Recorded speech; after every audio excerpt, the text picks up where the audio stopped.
जी, अस्सलाम वालेकुम स्टूडेंट्स। हमारा लास्ट टॉपिक है इस चैप्टर में, वो है सब्लिमेशन। सब्लिमेशन ऑलरेडी हम पीछे पढ़ चुके हैं, लेकिन यहाँ पर हम दोबारा से पढ़ेंगे। जस्ट एक ओवरव्यू, एक गो थ्रू करेंगे इसको और इसकी चंद एक एग्जांपल्स देखेंगे और दैट्स इट। सादा सा टॉपिक है, मिनटों में खत्म करने वाली बात करेंगे, ज्यादा लम्हियां नहीं लगाएंगे यहाँ पर, ठीक है। सब्लिमेशन क्या चीज होती है, एग्जाम्पल से समझाता हूँ। आप देखेंगे किसी भी चीज को जब आप हीट प्रोवाइड करते हैं, मिसाल के तौर पर मैं हीट प्रोवाइड कर रहा हूँ सॉलिड्स को, कोई भी सॉलिड मटेरियल है, तो आप देखेंगे जब भी हीट प्रोवाइड करेंगे सॉलिड को, तो सॉलिड पहले कन्वर्ट होता है लिक्विड में और फिर वो लिक्विड से कन्वर्ट हो जाता है गैसेस में। अगर मेरे पास बर्फ पड़ा हुआ है, सॉलिड है, बर्फ आइस क्यूब सॉलिड फॉर्म में है, अगर मैं उसको हीट प्रोवाइड करता हूं तो पहले वो लिक्विड में कन्वर्ट होंगे और लिक्विड के बाद फिर वो गैसेस में कन्वर्ट होंगे। ओकेजनली तरीका यही है, मतलब एक प्रोसेस यही है कि जब भी आप किसी चीज को हीट करेंगे, सॉलिड चीज को हीट करेंगे, तो वो लिक्विड में कन्वर्ट होगा और फिर गैस में कन्वर्ट होगा। लेकिन सब्लिमेशन में क्या होता है कि सब्लिमेशन में कोई भी सॉलिड मटेरियल को अगर आप हीट प्रोवाइड करें और वो डायरेक्टली कन्वर्ट हो जाए into the gases without passing through the liquid phase, liquid phase को पास किए बगैर, ठीक है, यानी वो सॉलिड को हमने हीट किया और वो डायरेक्टली गैसेस में चला गया, डायरेक्टली वेपरस फॉर्म में चला गया, तो इस तरह के प्रोसेस को हम बोलते हैं सब्लिमेशन, जिसमें सॉलिड डायरेक्टली कन्वर्ट हो जाए गैसियस फॉर्म में without passing through the liquid phase, ये कहलाती है सब्लिमेशन। बहुत सिंपल सी बात, परेशान होने वाली बात ही नहीं है, ठीक है।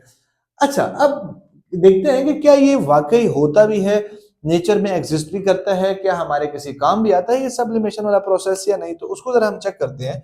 तो हम उसकी चंद एप्लीकेशंस देखेंगे, इसके चंद फवाइद देखेंगे कि डेली लाइफ में कहाँ कहाँ पर यूज होता है।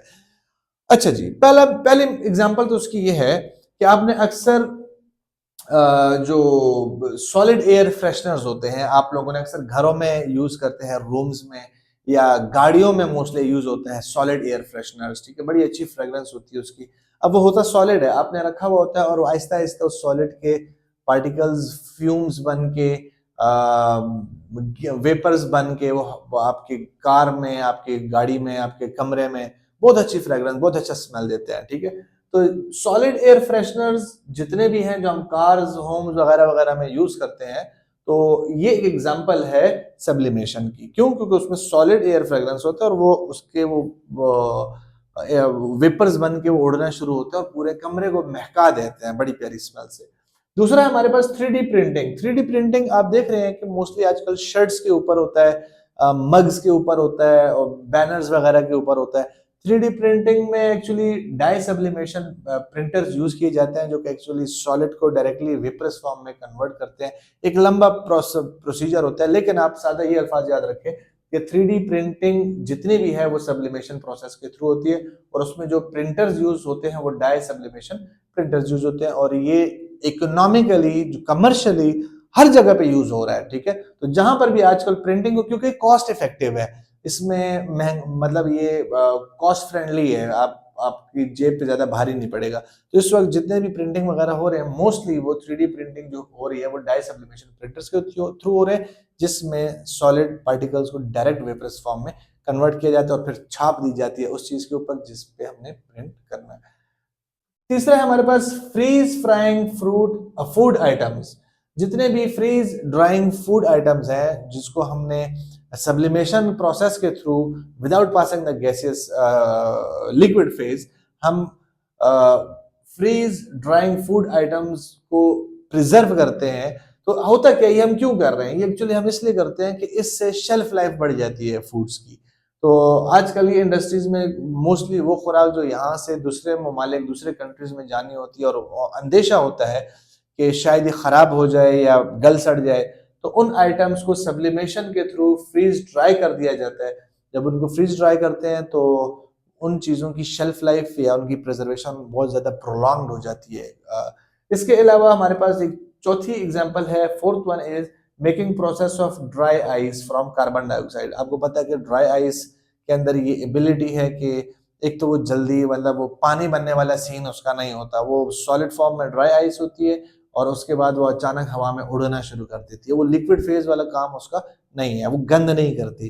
तो ड्राई आइस भी इकोनॉमिकली और कमर्शियली बड़ा यूज हो रहा है, कॉस्ट इफेक्टिव है, और जितने भी इंपोर्ट एक्सपोर्ट की चीज़ों में जो फूड आइटम्स है वहाँ पर ये ड्राई आइस यूज हो रहा है, और वो कार्बन डाइऑक्साइड से बनता है। सो जितने भी मेकिंग प्रोसेस है ड्राई आइस का वो भी सारा सब्लिमेशन। तो बहुत सिंपल सिंपल से एग्जांपल्स मैंने दिए, इसके अलावा भी 20 जगहों पे सब्लिमेशन प्रोसेस हमारी डेली लाइफ में यूज हो रहा है।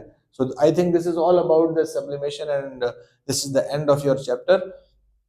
आई होप सो। मैंने अपनी तरफ से पूरी कोशिश की। देखें बड़ा डिफिकल्ट है, देखें जब क्लास मौजूद होती है, क्लास बैठी हुई होती है और उसको पढ़ाऊं, उसका एक अलग ही मजा है। क्यों? मैं इंटरेक्शन बच्चों के साथ कर सकता हूँ, उनकी आंखों में झांक सकता हूँ, मैं उनकी फीलिंग्स को फील कर सकता हूँ, वो क्या सोच रहे हैं क्या, तो वो बड़ा मजा आता है उसको।